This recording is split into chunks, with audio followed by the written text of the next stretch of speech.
Hello everyone, welcome to GK Today. All the videos of GK Today are absolutely free and available on GK Today's YouTube channel. And if you are looking for interactive quizzes in text and also their solutions, please download GK Today's Academy Android app. We have several free and paid courses in that app. Now this particular series is of 60 videos and in each video we are going to discuss select 15 questions and we shall also do 500 test questions after end of this series. Now let's start with the questions on Indian polity. Now the first question is, where is the headquarters of Indian Council of Forestry Research and Education? So you have the following options and the correct answer is option A, that is Dehradun. So the Indian Council of Forestry Research and Education is an autonomous organization under the Ministry of Environment and Forest of Government of India. Further, it is headquartered in Dehradun. Moving ahead with the next question. So the Indian Council of Forestry Research and Education has how many research institutes?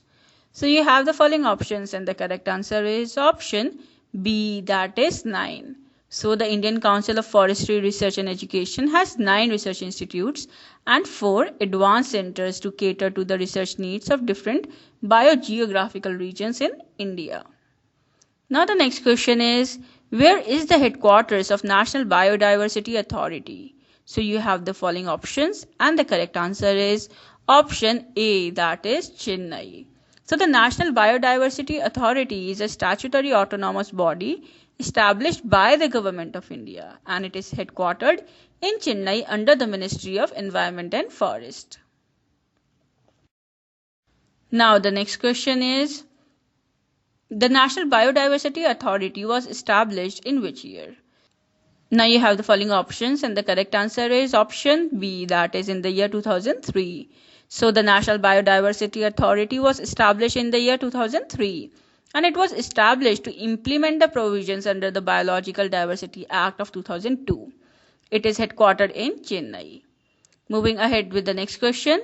So which of the following are the functions of National Biodiversity Authority?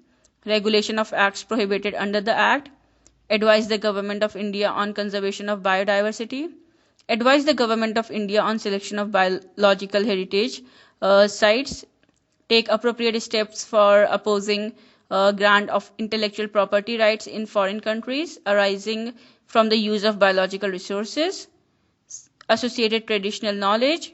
So you have to select the correct options from the quotes given below. So you have the following options and the correct answer is option D, that is 1, 2, 3 and 4 are correct. So basically the functions of National Biodiversity Authority are as follows. Firstly, the regulation of acts prohibited under the Act. Secondly, advise the Government of India on conservation of biodiversity. Thirdly, advise the Government of India on selection of biological heritage sites. And fourthly, to take appropriate measures for opposing grant of intellectual property rights in foreign countries arising from the use of biological resources or associated traditional knowledge. Moving ahead with the next question. So, the Campa Act or Compensatory Afforestation Fund Act was enacted in which year? So you have the following options and the correct answer is option C, that is in the year 2016. So the Campa Act or Compensatory Afforestation Fund Act was enacted in 2016. The Government of India came up with the act to compensate the loss of forest area and to maintain the sustainability. Moving ahead with the next question. So in which year was the Environment Protection Act enacted? Now you have the following options and the correct answer is option A, that is in the year 1986. So the Environment Protection Act of 1986 was enacted by the Parliament of India in the wake of the Bhopal gas tragedy. The Government of India enacted the Environment Protection Act of 1986 under Article 253 of the Constitution of India. Moving ahead with the next question. So the Environment Protection Act of 1986 consists of how many sections?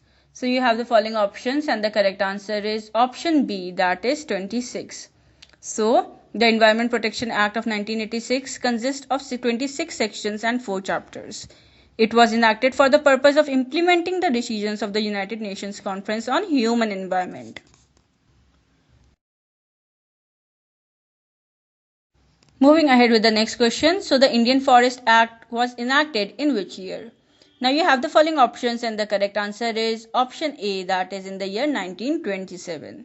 So the Indian Forest Act was enacted in the year 1927 and it was enacted to consolidate the law related to forest, the transit of forest produce and the duty liable on timber and other forest produce. Moving ahead with the next question. So the Prevention of Cruelty to Animals Act was enacted in which year? Now you have the following options and the correct answer is option B, that is in the year 1960. So the Prevention of Cruelty to Animals Act was enacted in the year 1960 by the Parliament of India to prevent the infliction of unnecessary pain or suffering on animals and to amend the laws relating to the prevention of cruelty to animals. Now the next question is, Animal Welfare Board was established in which year? Now you have the following options and the correct answer is option A, that is 1962. So the Animal Welfare Board of India was established in the year 1962 under section 4 of the Prevention of Cruelty to Animals Act of 1960. Further, Rukmani Devi Arundale was its first chairman. Moving ahead with the next question. So the Wildlife Protection Act was enacted in which year? Now you have the following options and the correct answer is option B, that is in the year 1972. So the Wildlife Protection Act was enacted by the Parliament of India in the year 1972. It was enacted for protection of plants and animal species and the act established schedules of protected plant and animal species. Moving ahead with the next question. So the Wildlife Protection Act of 1972 consists of how many schedules? Now you have the following options and the correct answer is option C, that is 6. So the Wildlife Protection Act of 1972 provides for the protection of wild animals, birds and plants. It consists of 6 schedules which give varying degrees of protection. Now the next question is, which of the following schedules of the Wildlife Protection Act of 1972 provides absolute protection? Offences under these are prescribed the highest penalties. So you have the following options and the correct answer is option A, that is part 2nd of the schedule 2nd. So the part 2nd of schedule 2nd of the Wildlife Protection Act, which was enacted by the Parliament of India in 1972, provides absolute protection. Offences under these are prescribed the highest penalties.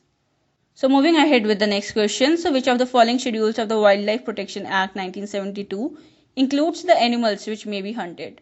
So you have the following options and the correct answer is option C, that is schedule 5th. So the schedule 5th of the Wildlife Protection Act of 1972 provides the animals which may be hunted. The Wildlife Protection Act of 1972 contains 6 schedules which give varying degrees of protection. Thank you so much. So this was all for today's video. And so please do provide your feedback in our comment section. And stay tuned for the more upcoming videos. Thank you.